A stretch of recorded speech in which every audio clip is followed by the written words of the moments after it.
and welcome to Stan the Wine Man TV. I'm your host, Stan Rattan, and this is the Blue Collar Wine Show, where I try to help you spend your wine dollars wisely. I also try to help you expand your palate, and I also try to help you to understand certain things about wine. You know, this is a show of education, entertainment, and discovery, because I am now going to try two wines again that I've never heard of. In my last episode I did the Durant Vineyards, had a corked wine, and I forgot to mention in that episode that about the US Open. Did you guys watch that? That was an amazing finish with Dustin Johnson and Jordan Spieth.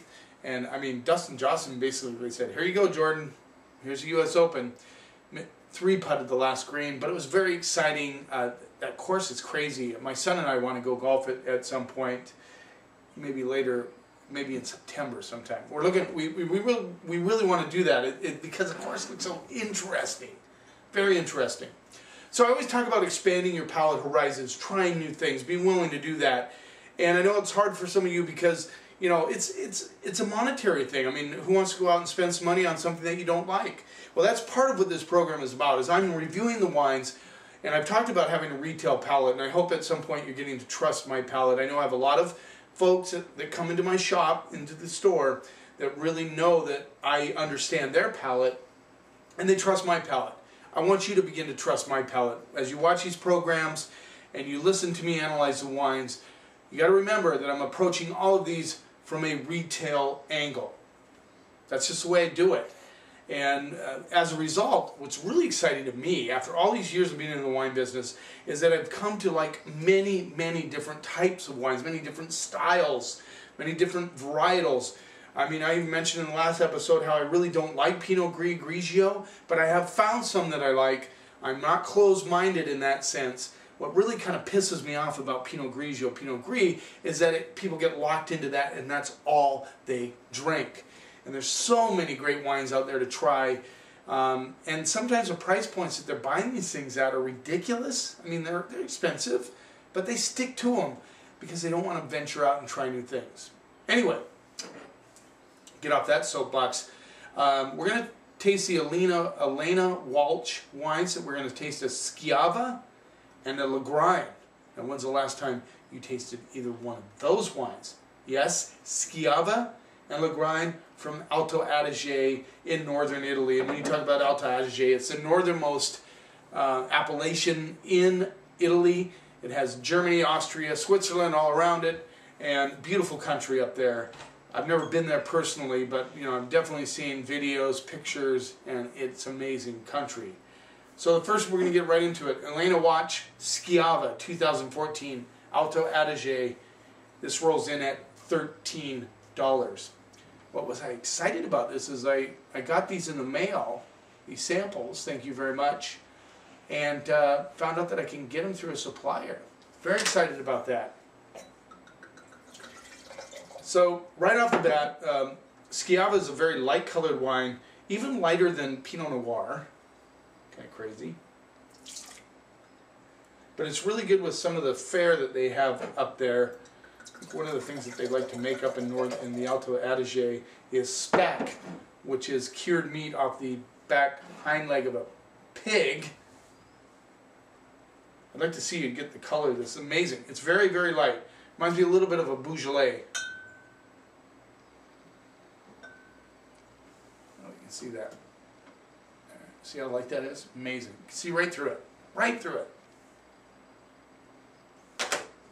Let's see what we get on the nose. Schiava. You see that? Yeah, S-C-H-I-A-V-A. Let's see what we get on the nose. I'm excited. I don't think I've ever had a Schiava. This might be my first time. It seems like I might have, but it's been so long ago that I can't remember. So right off the bat, I get a little bit of burnt match, no doubt about it, but not like initial burnt match, like it's been out for a few seconds.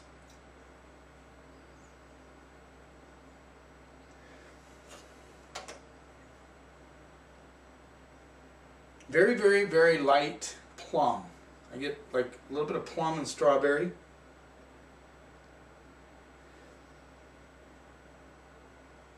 can get that. I get a little bit of that like wet rock sort of thing coming through. Definitely red flowers. There are definitely red flowers on the nose. And just a hint of cherry. So you get mostly red plum.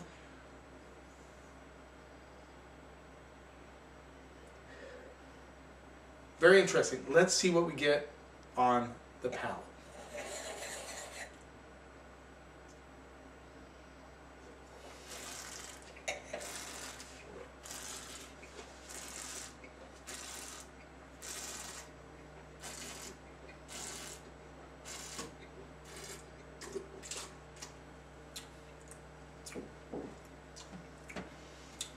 It's kind of a cool wine. It's got that like old world earthiness to it. And not really dirt. I hate to say the word dirt, but there's that earthy, almost like a dried, I don't know. It's hard to put my finger exactly. But it's definitely earthy. I get a lot of red plum, a little bit of red raspberry, which I find very interesting. And red cherries, kind of a tart red cherry thing going on. Almost a sour red cherry.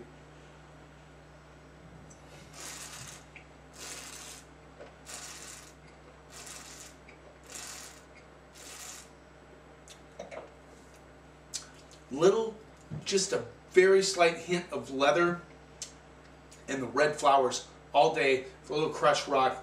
This is a really nice, light, flavorful red. Now you gotta know when you approach a wine like this, you're not looking for big, unctuous wine. That's their style, that's the way they make it, and they did it very well here. And what's really cool about this wine is you can chill it a little bit and it'll be very enjoyable. Nice little deck wine on a warm summer day, just sitting out in the backyard enjoying it. Be good with pork, it'd be good with salmon, be really good with salmon by the way. Be good with chicken, now the chicken has to be done not too seasoned, because this doesn't have the guts to really stand up to a lot of seasoning, but very good, be good with halibut. I mean, this is a great wine, be good with salads, be good with a lot of different things. But like I said, sitting out in the backyard, just enjoying a glass of red, this is excellent.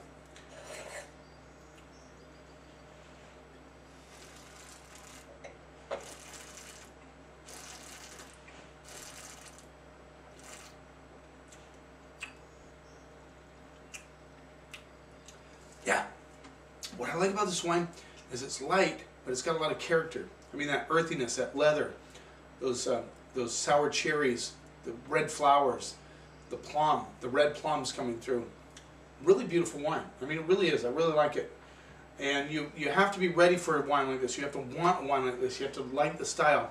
It's definitely different than a Gamay, by far. Probably, I doubt if they use carbonic maceration, which is, you know, allowing the whole cluster fermentation where they, you know, I'm not going to get into carbonic maceration right now. I wasn't ready to do that, it just came up. But they do that a lot in Beaujolais, and this doesn't have that. I just like the finesse on this wine. I like how interesting it is for how light it is. And for those of you that are interested in that style of wine, you like that style of wine, this is the way to go. I'm going to go B+ on this one. I think it's an excellent job. $13, very reasonable price to try something like that. Let's move on. Elena Watch 2013 Lagrein, Alto Adige, and this rolls in at $18. So this is Lagrein. Once again, have you tried a Lagrein? I have tried a Lagrein in the past, it's been a while, but there you go. Really nice label, really nice packaging on this wine. Not that I get into packaging, but it's really cool when they do a good job with that. Alright, let's give it a little rinse.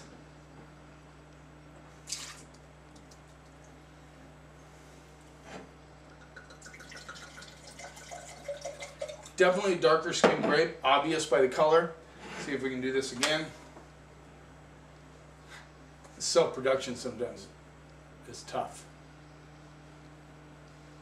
See the difference in color on the backdrop there? Hopefully you can see that a lot darker. A lot darker. So Lagrein is known to be that way. It's a much thicker skinned grape. Definitely has that darker color. and more weight. Well, we're going to find out. It's been, like I said, I've had tried Lagrein before. It's been a while. So I'm very curious to give this a try. Let's see what we get on the nose. I hope I don't run another corked wine. Has a little bit of that old book character on it. Not sure yet. It could be. It's not off-putting though. Definitely black fruits. I get currants. A little bit of boysenberry, blackberry.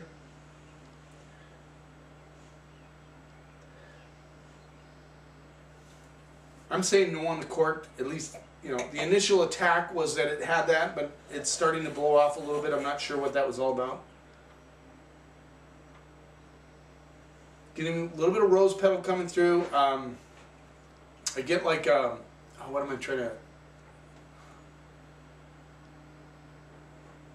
Again, a little bit of old bark. You know, like been laying around the forest for a while. You pick it up, you smell it. That's what it smells like. And there's a lot of like wet stone, a little bit of crushed rock thing going on, you know, but it's like not fresh. It's like the rocks got wet and they're starting to dry out. That's what I'm getting.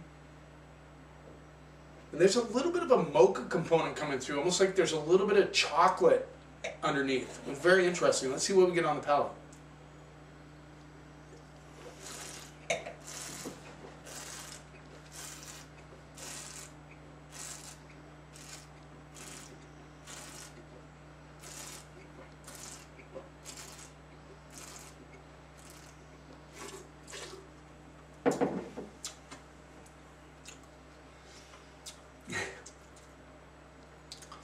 Very old world. Very old world. I get, there's a lot of minerality underneath. Good acidity, but it's cool because the acidity is balanced by the fruit. And the fruit is not, there's definitely not super ripe fruit on this wine. I get blackberries, currants coming through, a little bit of plum action coming through too. A lot of red flowers for sure.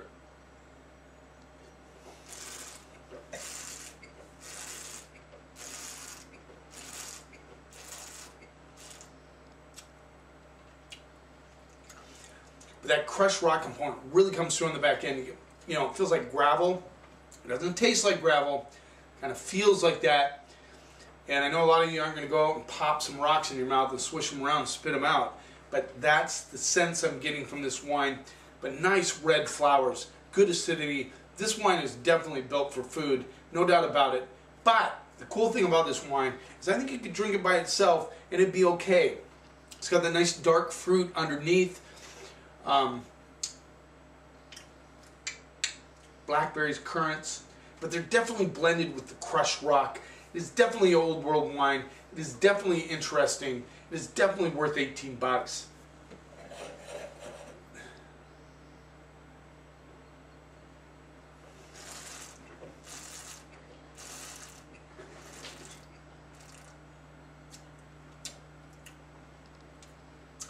The first thing that comes to my mind is rack of lamb. I just think this would be a tremendous bottle to have with lamb.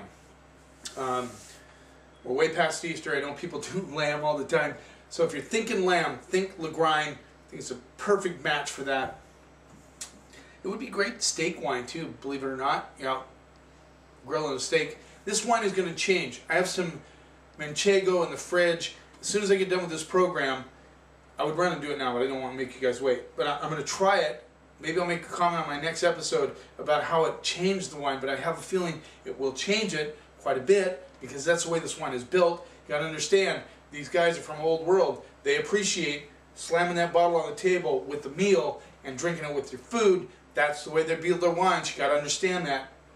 And I think, like I said, there's a shift in society where they're thinking that way. Even millennials now, as they get older, are starting to think wine and food.